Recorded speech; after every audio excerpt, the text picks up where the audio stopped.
Sorry about that. Good afternoon, everyone. Happy Friday. I'm joined by the guy to my left who needs no introduction, the Superintendent of the State Police, Colonel Pat Callahan, and the woman to my right, who is another familiar face and at this point does not need any introduction, Dr. Christina Tan, the state's epidemiologist. Thank you both for being here. Director of the Office of Homeland Security and Preparedness, Jared Maples, Chief Counsel Paramel Garg. I want to open today with this picture because A, we couldn't scramble, I'll speak for myself, I couldn't scramble in time on Wednesday. And more importantly, it says so much about the tremendous family that is the New Jersey State Police. In the center of this picture is New Jersey State Police recruit Lucas Homeyer, a member of the 161st Trooper class who tragically passed away earlier this week. At his right and our left is retired Trooper Don Homeyer, his dad, and on his left and our right is his brother, Jake. As Pat recalled for us, and I know he'll have something else to say, Luke was a young man drawn to service and who would have made a tremendous addition to the ranks of the New Jersey State Police. In his memory and honor, I have ordered that all flags across and up and down the state of New Jersey to be flown at half-staff today through Sunday, the day on which Luke will be laid to rest. And through you, Pat, to all the women and men of the New Jersey State Police, to Luke's Academy classmates, and most certainly and importantly to the Homeyer family, our prayers and thoughts are deep and remain with you all. Godspeed, Luke. Before we move forward, at the other end of the spectrum, I want to briefly address the images on I can't believe this, on social media this morning from the New York Young Republican Club that allegedly snuck into Jersey City last night to hold a gala fundraiser after they couldn't find a venue in their own city due to the pandemic. So from the videos on social media and certainly this picture, there is no obvious attempt to enforce social distancing or face masks, even though wearing masks indoors in New Jersey is mandatory at organized gatherings when individuals are not eating or drinking. It is beyond the pale that anyone would willingly endanger people in another state, never mind their own. It is also beyond the pale that a member of Congress, actually go back if you could, would participate in this. And that is, no, I want you to go back to the group if you could, Mahan. That guy in the middle, the tall, handsome fellow in the gray suit, that is Representative Matt Gaetz. And based on his past performances, it is obvious being a knucklehead is not beyond the pale for him. He was actually Sarah Palin's backup act for this event. Now, if you go to the next kind of a scene, that's Matt again, earlier this year. Kind of a scene out of Dr. Strangelove. What a fool. He and they should be ashamed of themselves. He is not welcome. I hope you're watching, Matt. You are not welcome in New Jersey, and frankly, I don't ever want you back in this state. Now, to be sure, and Pat knows this, Jersey City law enforcement is currently investigating this matter, and we will assist their investigation in any way necessary and take action as appropriate. Next up, again, from that gear to something that actually does matter, several New Jersey hospitals are pre-positioning to receive the first shipments of Pfizer's coronavirus vaccine. We anticipate that the first distribution will include a total of 76,000 doses, and there will be shipments, I think we can assume, every week thereafter for the foreseeable future. This pre-positioning is important to ensure, first, that delivery and storage systems work, and second, to assist the federal government in expediting shipments and delivery. We will be situated to begin providing vaccinations once the vaccine receives emergency use authorization from the FDA.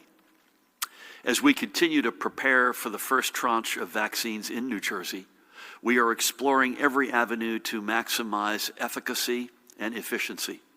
To that effect, today I'm signing an executive order to change the inclusion into the New Jersey Immunization Information System from an opt-in to an opt-out program for any resident who chooses to receive a COVID-19 vaccination.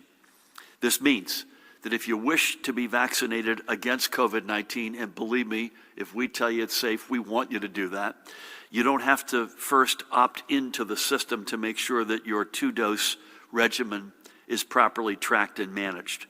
In 30 days after the current public health emergency ends, which I hope is sooner than later, individuals who enroll due to the COVID-19 vaccine will be afforded the opportunity to withdraw from the system. Let me be perfectly clear, this order does not force anyone to receive the vaccine, although we are going to be strongly recommending it, assuming we put our good housekeeping stamp of approval on it, and you should assume that we will. So we're doing this for a simple reason, to ensure that those who choose to receive a vaccine get the most effective course in the most streamlined manner possible, on the proper timetable, and without logistical or bureaucratic hurdles in the way. This is most critically important for our healthcare workers, emergency responders, and essential workers who need the additional protection of an effective vaccine as they continue to confront this virus on the front lines. And to be sure, we are ready for this moment. Before I go on, I just want to make sure folks have some historical context. I think this was during Governor McGreevy's term, when it was determined on vaccines generally, if you were born after 1998, you were automatically opted into this system, this record keeping. If you were born before 1998, you could opt in, but that was not the default. The default was you were opted out. So what we're saying through this executive order is very specific to the COVID-19 vaccine. Everybody is in, and you will have a chance at the end of the public health crisis within 30 days to opt out. We've got to have everybody's information. The federal government needs it, we need it, you all should want it and need it, so that we can track these dosages and make sure that it's as safely and efficiently distributed as possible. So as I say, we are ready for this moment. Judy Persicelli and her team, Tina to my right, ably representing them, have been working on plans for vaccine distribution since last March. And the state's initial distribution plan was filed with the federal government in early October. And that plan has been further refined since. Nothing is being left to chance or improvisation, and we continue to work closely with our hospitals.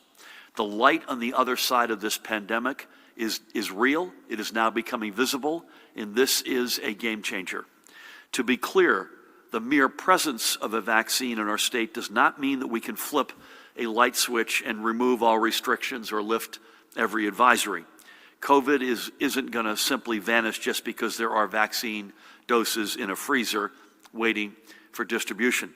This is going to be more like a dimmer, and the light will get brighter and brighter and brighter over time. And the over time here really is between now, maybe as early as next week, and April, May. This is not forever and always. To get to full brightness will take, as I say, months, and it will take millions of New Jerseyans getting vaccinated. And we're going to do all that we can to ensure confidence in the vaccines that we ultimately approve for distribution in our state. But again, even though a vaccine is on the way, we're still going to have to commit to wearing our masks, social distancing, and keeping vigilant. But an end can now be considered a when and not an if, and we can count it in months. We just have to hang on together, everybody, a little bit longer, and that's because this virus is still moving throughout our state, and residents are still falling ill. To that point, as of last night's report, our hospitals were treating 3,315 patients. Of that, Matt, 3,073, I made to make sure I had that number today, were known COVID positive, with the balance awaiting confirmation from their test results. Again, 3,315 total, 3,073 are confirmed COVID positive. Of that total number, 615 were in intensive care units. And of that group, 386 ventilators were in use, and I think, Tina, that is the highest percentage of folks in intensive care in many months. Discharges yesterday, this is good news, 362 patients live. Patients left our hospital. However, 385 were admitted, and these are not confirmed yet, but there were 49 in-hospital deaths just yesterday. And again, they're pending confirmation. Bless them. Today, we are recording an additional 5,673 cases, meaning a 9-month total of 356,662. And we know that some of these newly identified positives will ultimately end up in the hospital. This is a point we've been trying to hammer home, folks. The fewer new cases, the fewer new hospitalizations. And I have to say that this is math. This is a direct cause and effect. It's perhaps the biggest reason we need everybody, please, to keep up with the practices that allowed us to crush the curves in the first place.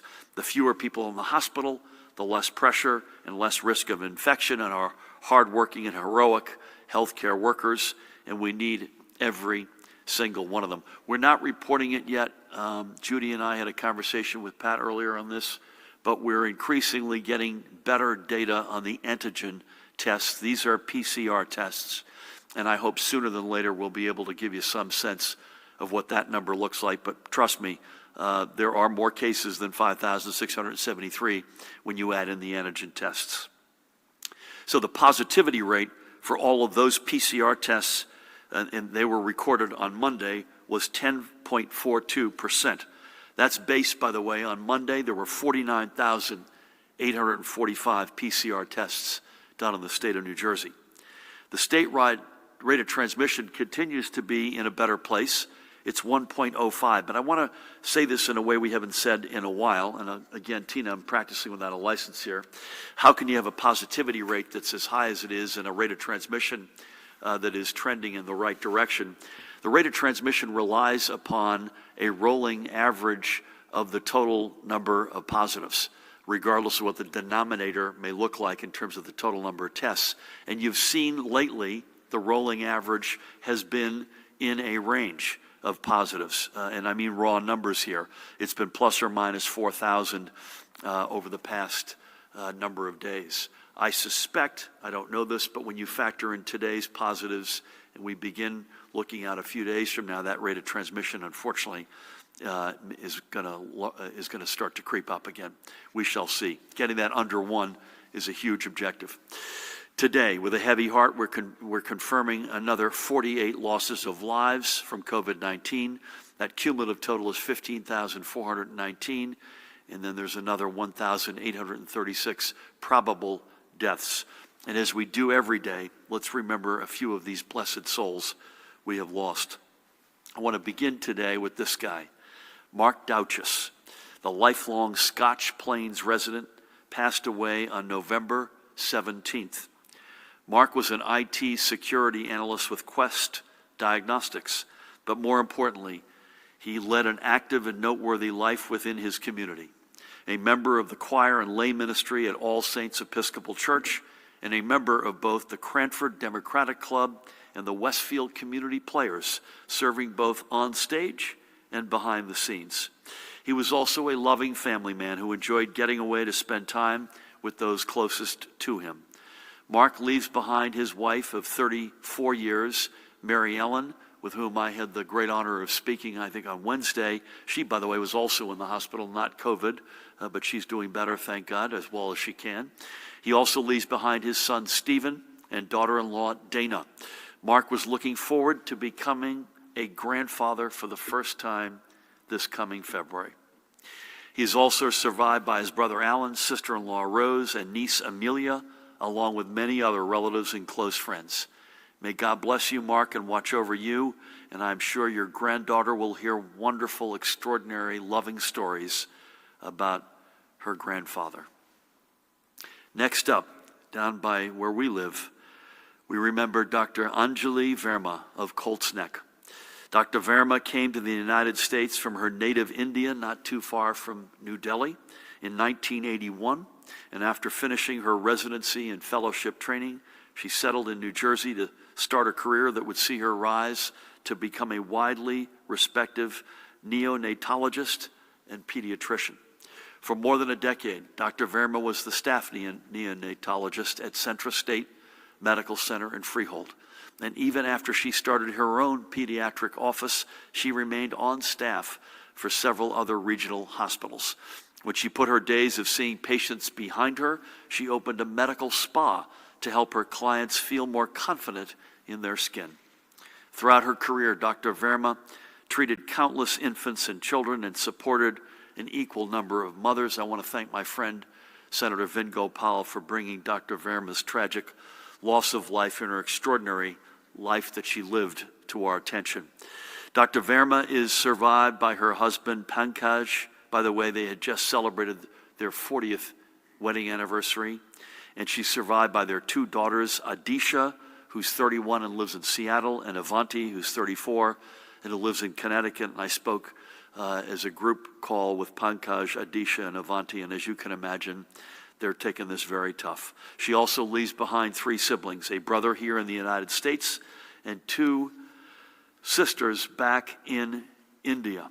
We thank Dr. Verma for all she did over an enviable and extraordinary career.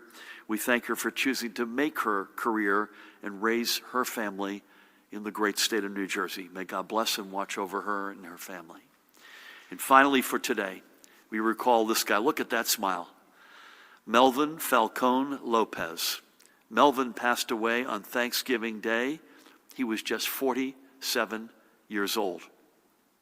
For the past 15 years, he was a member of the team at the Motor Vehicle Commission, working as a bus inspector in North Jersey. This past summer, when the MVC called for hands to help cut through the backlog of new drivers awaiting road tests, Melvin switched over to the road test unit, helping to eliminate that backlog. Away from the MVC, Melvin was passionate about music. He played bass in a rock band, El Cruce, The Crossing, and spent hours in recording studios and behind the desks DJing numerous events for family and friends who he considered family. But everything else aside, Melvin will be remembered for the singular focus he put on caring for his mother, Raquel, with whom I had the great honor of speaking on Wednesday, and boy, is she busted up, as you can only imagine. Melvin was her only child.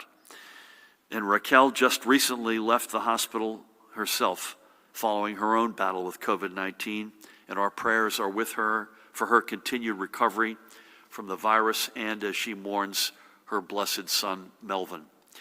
So on behalf of Chief Administrator Sue Fulton and the entire MVC family, I and we thank Melvin for his service to New Jersey's commuters and motorists. We thank him for being a cherished part of our family. May God bless him and look over his mother and all who he leaves behind. Que Dios te bendiga. Now, moving on, a couple of other quick updates. First, to reiterate the weekly unemployment report released yesterday by the Department of Labor, we saw an uptick in new unemployment claims of 1,350 over the previous week to a total of 13,542. And we know this increase was driven largely by the reopening of existing claims by school food service workers and bus drivers due to the Thanksgiving break.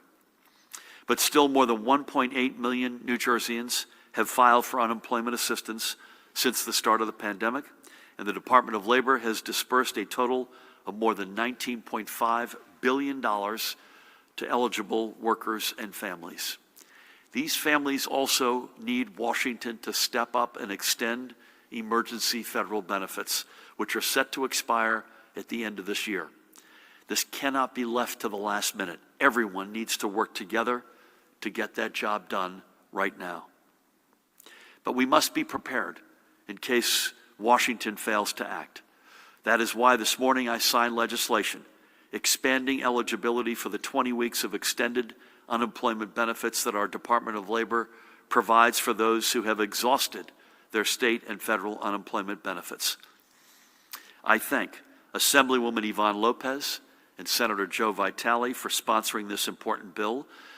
They led alongside their mate, Speaker in Legislative District 19, Speaker Craig Coughlin. We hope this will provide peace of mind while we continue to work with our congressional delegation to push for the extension of the emergency federal benefits currently in place. I also have to give a shout out to citizen Chrissy Ventry. Chrissy, looking at her husband's unemployment reality, saw an anomaly or discrepancies between the federal and the state piece and brought this to the attention of the legislators in Legislative District 19, Yvonne, Joe, and Craig, and they did something about it. I called Chrissy and spoke with her this morning. I thanked each of them on the one hand, but I called her and said, you know what? I can't tell you this happens every day, where a citizen raises their hand and goes in and says, listen, this isn't right. This needs to be corrected. And that's a huge deal. And Chrissy said to me, my dad always told me, when I see something that's not right, to raise my hand. And I said, amen to that.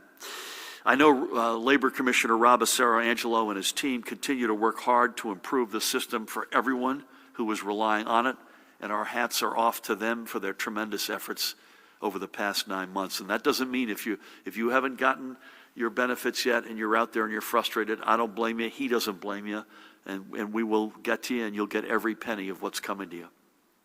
Switch gears.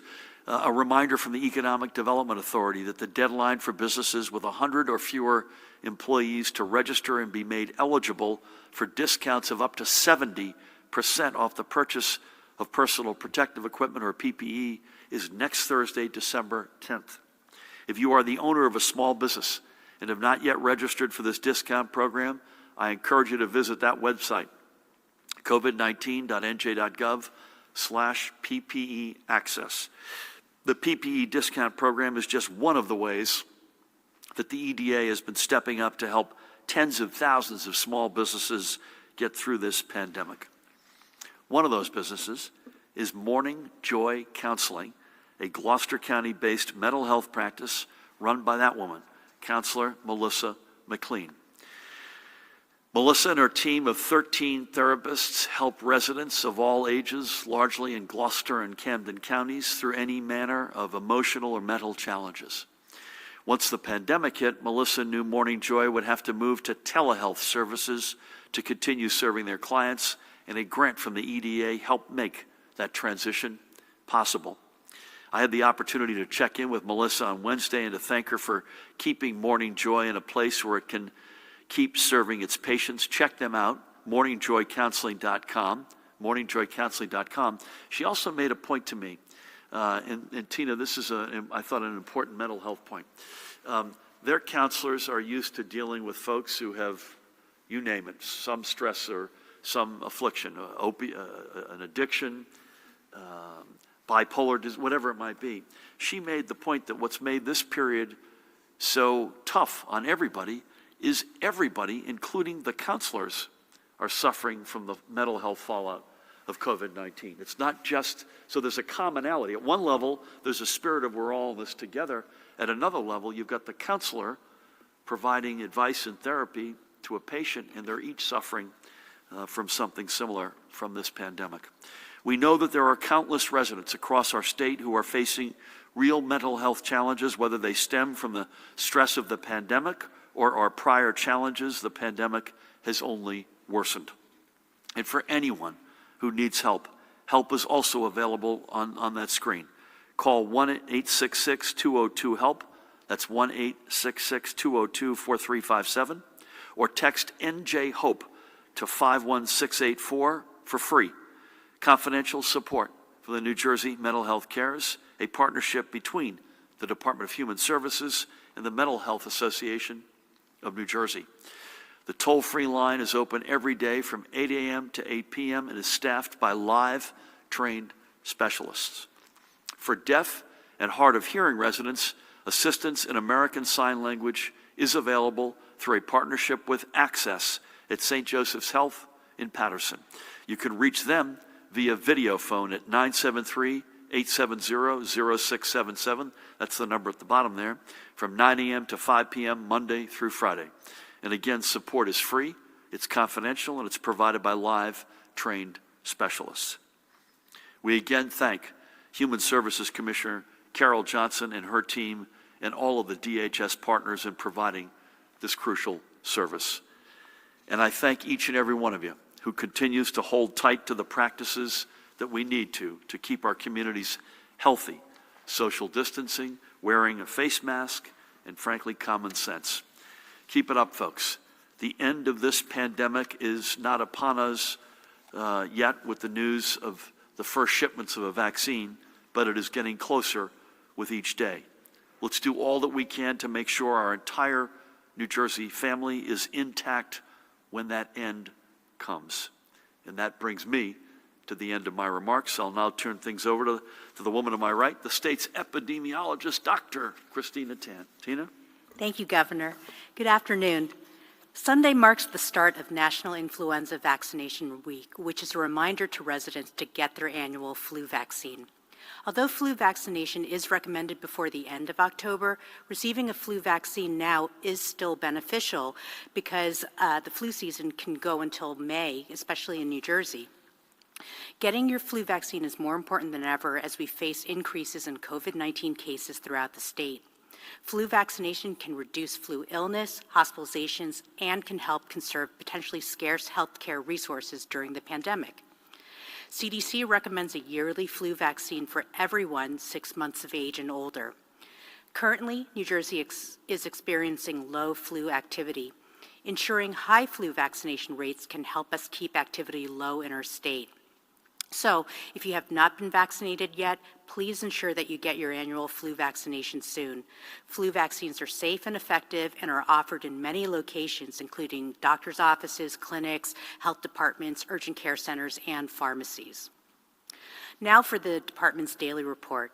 As the governor shared, our hospitals reported 3,315 hospitalizations of COVID-19 positive patients and persons under investigation last evening. There are 615 individuals in critical care. 63% of those critical care patients are on ventilators. There's one new report of multisystem inflammatory syndrome in children. There are a total of 63 cases in the state. One of these children is currently hospitalized, but fortunately in New Jersey there are no deaths reported at this time. The governor reviewed the new cases and deaths reported. In terms of deaths, the breakdown of deaths by race ethnicity is as follows. White, 54.3%, Black, 17.9%, Hispanic, 20.2%, Asian, 5.4%, and other, 2.3%. At the state's veterans' homes, there's one new positive among residents at the Menlo Park home. There are a cumulative total of 408 cases among residents across these facilities. And at our state psychiatric hospitals, the numbers have remained the same, 263 cases among residents across the 4 hospitals. So looking at the daily percent positivity as of Monday, November 30th, statewide, again, the positivity is 10.4%. In the northern region, it's 10.2%, central region, 10.4%, and southern region, 11.6%. That concludes the daily report. As usual, stay safe. Please continue to mask up, social distance, stay home when you are sick, and download the COVID Alert New Jersey app. Tina, thank you. Again, one more case of the children's inflammation syndrome. Did you say one child is in the hospital? Okay. Let's hope that child gets out of there sooner than later. And again, we've still had, I'm knocking on wood, no fatalities from this awful syndrome. Please God, it stays that way.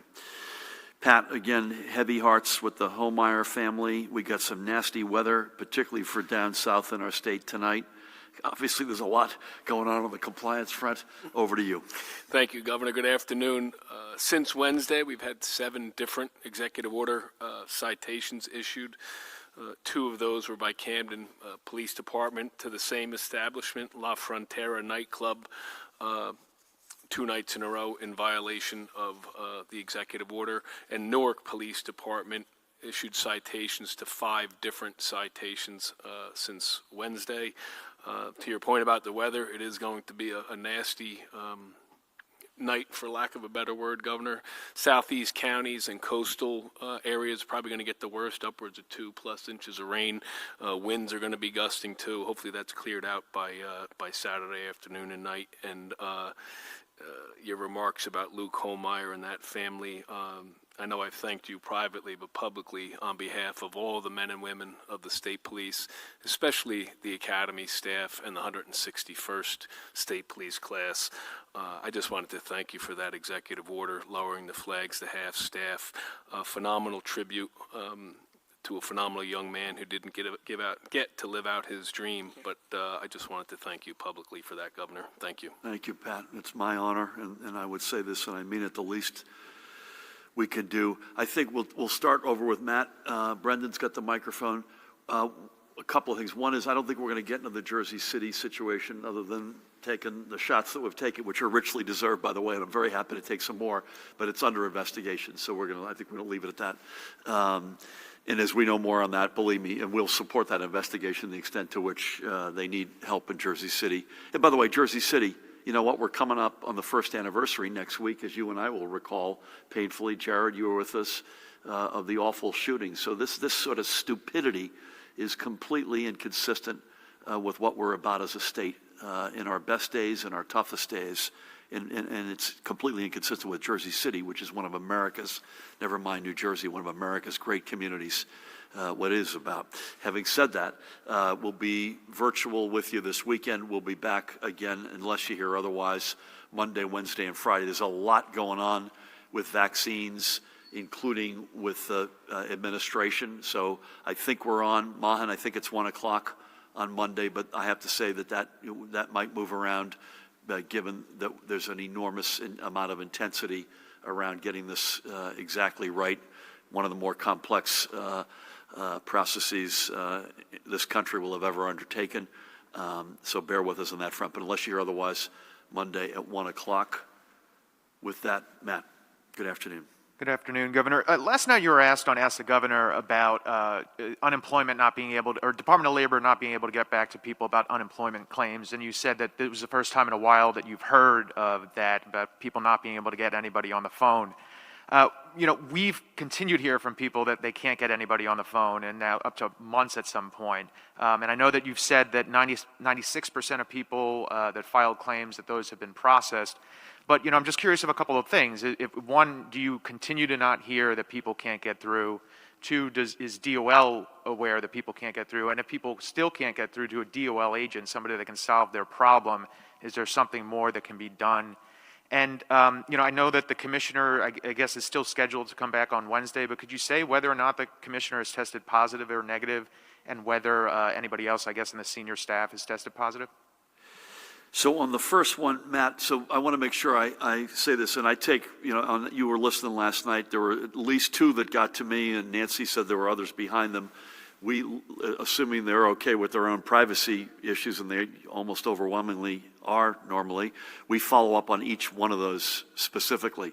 It was also raised that someone had said that her Senator Bucco was unable to get any attention from Rob Angelo. I literally was texting the 2 of them during the show last night, connecting them.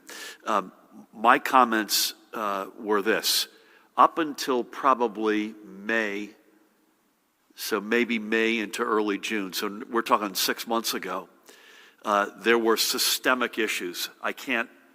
You're not answering the phone, systems went down over the weekend, something that was affecting broad classes of people. Typically, supply was exceeding demand. Literally for the past 6 months, and folks are not bashful about coming to me or Rob or anyone else with their unemployment challenges, it has been literally, almost if not literally 100%, a particular issue to that person. It wasn't that they couldn't get their phone answered. It was in a typical, not an only one. They might have been a gig worker, which has some specific issues around that. Another one where we have a lot of, I live in New Jersey, but I work in New York or Pennsylvania, and so there are bi-state issues. We just haven't had remotely the level of frustration that we had in the early spring. I heard a couple of names last night. I immediately went to Rob. And not getting the phone answered is unacceptable.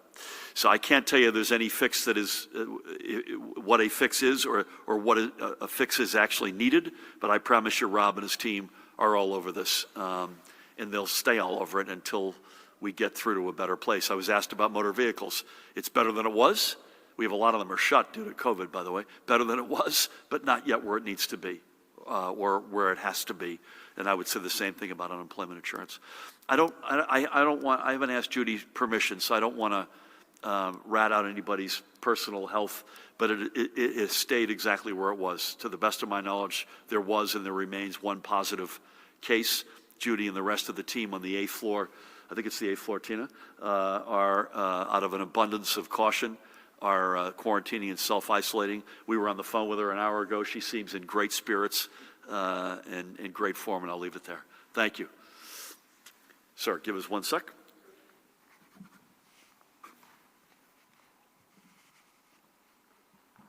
Governor, I was sent a whole bunch. Hopefully you don't mind, given the I'll crowd. mind at a certain point, depending on what the definition of a bunch is, so bear with me on that one. The state's predictive model shows 5,000 hospital beds needed by January 1st, but the IHME model from University of Washington shows 9,500 beds are needed about the same time. Is your administration's prediction too optimistic? Regarding outbreaks among healthcare workers, Hackensack Meridian says outbreaks at its 2 facilities came from outside the hospital. How can hospital systems be sure where cases are originating and where transmission is occurring, and what is the danger right now of mass outbreaks among hospital workers? Is the state keeping track of these outbreaks among hospital workers? Why isn't there a public dashboard similar to the outbreaks at schools and long-term care facilities? Why is New Jersey's positivity rate so much higher than our neighboring states? New York is around 5%, Connecticut is about 6%, while New Jersey is around 10%, and is this cause for concern? 2 more. Will nursing home and long-term care residents be included in the first priority phase for vaccines, the 1A group, as the CDC recommended, or does the state intend to stick with the initial plan that calls for them to be part of the 1B group? And finally, how long after the vaccine is approved by the FDA will those first priority vaccines be administered here in New Jersey? I'm going to go backwards to forwards, if that's okay. I believe they will start shipping within 24 hours after the emergency use authorization is approved. Secondly, long-term care, healthcare workers and long-term care workers are first up to bat, and I believe they're both in 1A. Listen, New Jersey was lower than New York, and for a significant period than Connecticut, so I can't give you a crisp, we are the densest state in America, so when it starts to go on fire, I think you said this, Tina, when you look at spot positivity, which is unacceptably high, it's 10.42%, the north, central, and south are almost literally identical. So it's community spread throughout the state, and I think our density is the big driver. Whether it's Hackensack Meridian's hospitals or the general notion of transparency, we're all in on that. And I was on with their senior folks over the past couple of days, and we want to see transparency. I was going to say we want to see transmission. We don't want to see transmission. We want to see transparency. And so I want those to be on our dashboards, and I want the healthcare providers, the hospital systems, to be very clear and upfront about what's going on in their hospitals. They continue to say that it was outside transmission in. I think people need to see more detail to have the confidence in that. And I'm confident that they will show that. Tina, it's fair to say you all look at a series of models. I would never say that we're being too optimistic. I think that's the last thing I'd probably be accused of over the past 9 months. We're trying to be as realistic and as accurate as possible as it relates to everything, including with models.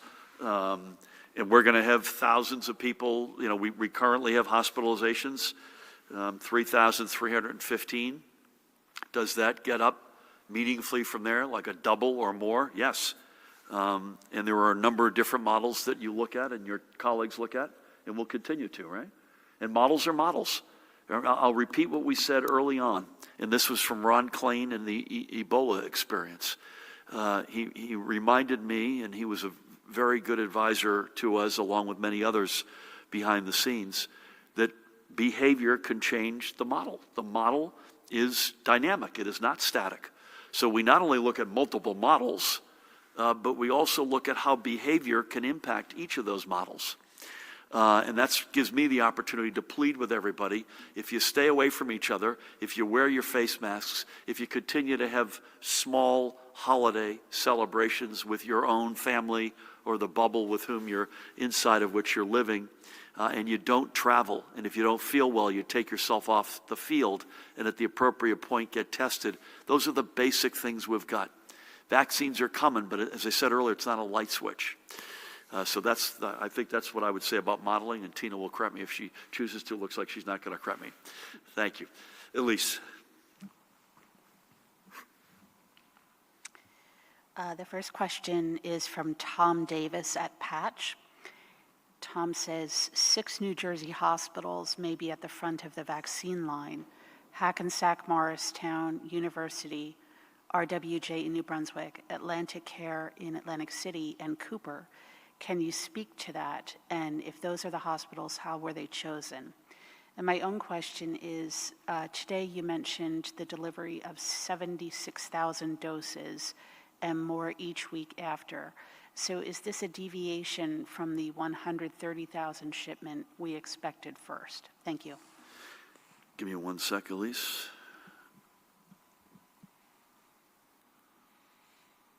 Forgive me, I'm being a dad for 10 seconds. My daughter is about to take a final exam, so keep her in your prayers. I'm not sure where the hospitals, how that got out there, and I made a decision before coming over here. I would refer to the first shipment number, but I'm not going to comment on the hospitals. And by the way, just because you didn't get it next week doesn't mean you're not going to get it the week after. So this is going to be in very short order. These will be coming at us measured first in tens, then hundreds of thousands, and then millions. No, I think that it is not. I think my numbers were for December in total. And so the 76,000 is the first of what could be, I believe, 3 separate shipments from Pfizer in December alone, never mind what we are likely to get from Moderna. I don't want to hang my hat on this because others are in the engine room working this as we speak, but I think we are looking at something in the 300,000 to 500,000 doses in the state by the end of December, if I had to give a number to point people toward. But the one that I am going to hang my hat on is that first wave of Pfizer, which is 76,000. Elise. When you say doses, do we then have to half that number? You do. Okay, thank you. You do. So 100,000 doses is for 50,000 people. And again, we got to get everyone opted into the system because we got to make sure, among other things, that your first dose and your second dose, which are either 21 or 28 days apart, are from the same source, by example. So mixing and crossing wires is something we have to avoid as well. Thank you for that. And we'll have a lot more whenever it is Judy's with us. I think we're pointing to Wednesday. Maybe the CDC guidelines shorten that. I don't want to speak for Judy or the team. We may see her before then, but either way, I think we're going to talk modeling in detail on Wednesday at latest, and I think we're going to have a lot more to say on vaccines probably each of Monday, Wednesday, and Friday. With that, I'm going to mask up. I want to thank Tina, as always, for being with us. Pat, likewise. I'm going to keep the Homeyers in our deepest prayers. Jared, Paramel Mahan, again, will be with you unless you're otherwise virtually this weekend, and then Monday at 1 o'clock, and again on a Monday, Wednesday, Friday rhythm. If anything, that rhythm is going to increase in frequency as opposed to decrease. But for the moment, it's Monday, Wednesday, and Friday. We got a lot more coming at you on what those models look like. Again, I think we've said this now for quite some time. We're in for a very rough couple of months. I'd love everyone to sort of just internalize that. A couple of months, this is going to be rough. Our behavior can make it less rough, and that's an important point. That happened. We saved our healthcare system in the spring. I'm not sure we're going to get to the point where the healthcare system is tilting, but I do know we'll have thousands of people in the hospital and many people will die, and our behavior can absolutely impact those numbers for the benefit, for the good. So folks, just stay at it. I know you're fatigued, you're frustrated, you're sick and tired of this. I can't blame you, we are, but I will tell you, we're getting there. This is not forever and for always. Now think about this. Can you imagine, Tina, in March, that we'd be saying at some point this year that is subject to the FDA's approval, we'll have vaccines next week. It's extraordinary. So this is the beginning, the front tip of what will be really good news. But it is just the beginning. We got to bear down, stay strong, folks. God bless you all. Have a safe weekend, particularly in the tough weather, especially down south tonight into tomorrow. Take care.